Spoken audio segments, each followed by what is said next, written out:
दोस्तों, Eklavya model residential school की ओर से विभिन्न टीचिंग नॉन टीचिंग पदों पर भर्ती प्रक्रिया चल रही है और परीक्षा होने वाली है। आज की इस वीडियो में हम post graduate teacher PGT science की कक्षा को लेकर के आए हैं। अगर आप Eklavya model residential school EMRS post graduate teacher PGT के किसी भी विषय का कंप्लीट नोट्स चाहते हैं तो आप हमसे जरूर संपर्क करें।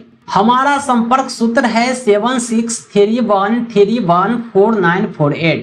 इस नंबर पर आप कॉल भी कर सकते हैं, व्हाट्सएप भी। हमारे नोट्स PDF के रूप में आपके व्हाट्सएप पर भेजे जाएंगे, जो आपकी सफलता के लिए सफिशिएंट है। तो आइए बिना किसी देरी के हम शुरुआत करते हैं विज्ञान विषय के टॉप सिलेक्टेड क्वेश्चन की, और हम आपको चयनित 30 प्रश्न सॉल्व करते हैं जो काफी इम्पोर्टेंट है। सबसे पहला प्रश्न है, धोबिया सोडा का रासायनिक सूत्र क्या है? धोबिया सोडा को धोवन सोडा भी कहते हैं, वाशिंग सोडा या वाशिंग पाउडर भी कहते हैं। इसका जो रासायनिक सूत्र होता है Na2CO3.10H2O होता है।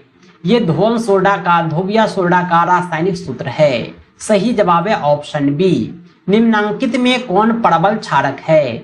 4 ऑप्शन को आप देखेंगे, इसमें क्षार कौन है? सभी के सभी हाइड्रोक्साइड है। सबसे प्रबल क्षारक जो होता है सोडियम हाइड्रोक्साइड होता है, NaOH। 3 नंबर क्वेश्चन है, हेमाटाइट निम्नांकित में किस धातु का अयस्क होता है? हेमाटाइट जो होता है लोहा धातु का अयस्क होता है। हेमाटाइट से ही लोहा प्राप्त किया जाता है। 4 नंबर क्वेश्चन है, सल्फाइड अयस्क का साइन निम्नांकित में किस विधि द्वारा किया जाता है? सल्फाइड अयस्क का जो सांद्रण होता है वह निष्पादन विधि द्वारा होता है। अगला क्वेश्चन है 5 नंबर, एक अभिक्रिया दिया गया है 2Zn+O2 जब रिएक्ट करता है तो 2ZnO बनता है। यानी जिंक जब ऑक्सीजन के साथ रिएक्ट किया तो जिंक ऑक्साइड बनाया। यह जो अभिक्रिया है किस प्रकार की अभिक्रिया है? इस तरह की अभिक्रिया को उपचयन अभिक्रिया कहते हैं।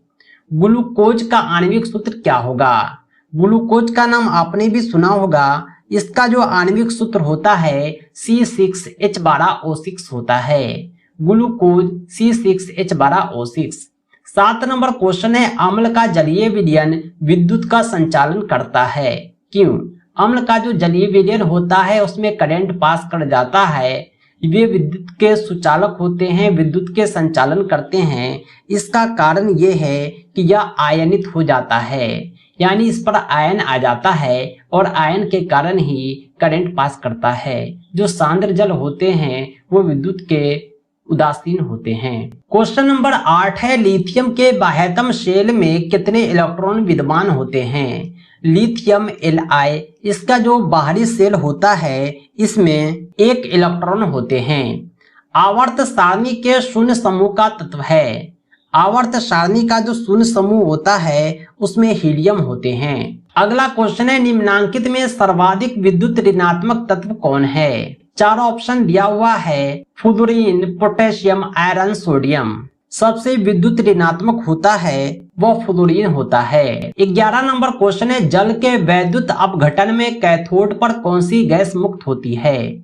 जल के वैद्युत अपघटन में कैथोड पर हाइड्रोजन गैस मुक्त होती है। हमारे शरीर का pH कितना होता है? हमारे शरीर का जो pH मान होता है 7 से लेकर के 7.8 तक होता है। 13 नंबर क्वेश्चन है, निम्नांकित यौगिकों में कौन अम्ल है? H2SO4 को सल्फ्यूरिक अम्ल कहते हैं। यह जो है एक अम्ल है, बाकी सब अम्ल नहीं है। अगला क्वेश्चन है, निम्नांकित में कौन संश्लेषित सूचक है?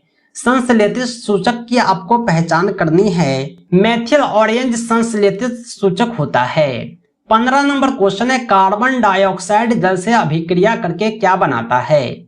जब कार्बन डाइऑक्साइड जल के साथ रिएक्ट करता है तो कार्बोलिक अम्ल बनाता है। 16 नंबर क्वेश्चन है, कॉपर पायराइड का रासायनिक सूत्र क्या होता है? Copper pyrite CuFeS2।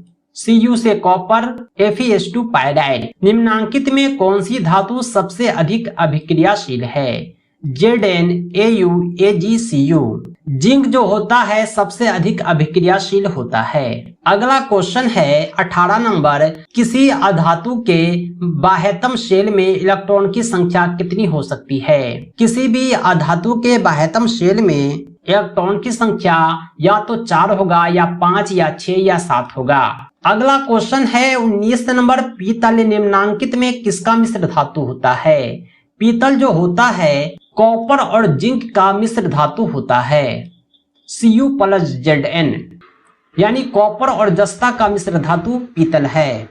अगला क्वेश्चन है निम्नलिखित में कौन समावयवी है? एथिल अल्कोहल और डाइमेथिल ईथर ये दोनों जो है समावयवी हैं। एक समीकरण दिया हुआ है, रासायनिक सूत्र, इसका आयुपेक प्रणाली के अनुसार नाम बतलाना है। एथिल अल्कोहल डाइमेथिल ईथर, यानी इसको दूसरा नाम इथॉक्सी मेथेन हो जाएगा।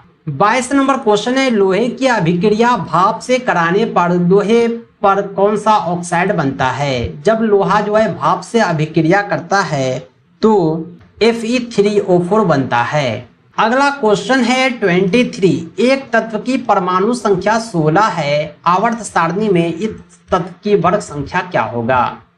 तत्व का जब परमाणु संख्या 16 है तो वर्ग संख्या भी 16 ही होगा। सही जवाब है ऑप्शन सी। 24 नंबर क्वेश्चन है, निम्नलिखित में कौन सी धातु तनु सल्फ्यूरिक अम्ल के साथ अभिक्रिया नहीं करती है? एक ऐसी धातु है जो तनु सल्फ्यूरिक अम्ल के साथ अभिक्रिया नहीं करती है, वह है मैग्नीशियम। Zn जो है SO4 के साथ अभिक्रिया कर जाता है, Cu भी SO4 से अभिक्रिया करता है, Fe भी SO4 से अभिक्रिया करता है, लेकिन MgSO4 आपने नहीं सुना होगा। 25 नंबर क्वेश्चन है, एक मिश्र धातु में 90% Cu 10% टीन है, तो मिश्र धातु का नाम बताएं। कॉपर और टीन जब आपस में मिलता है तो ब्रॉन्ज बनता है। ब्रॉन्ज एक ऐसा मिश्र धातु है जो कॉपर और टीन को मिलाकर बनता है। पीतल तांबा और जस्ता से मिलकर बनता है। सोल्डर टीन और लेड से मिलकर बनता है, यानी टीन और सीसा।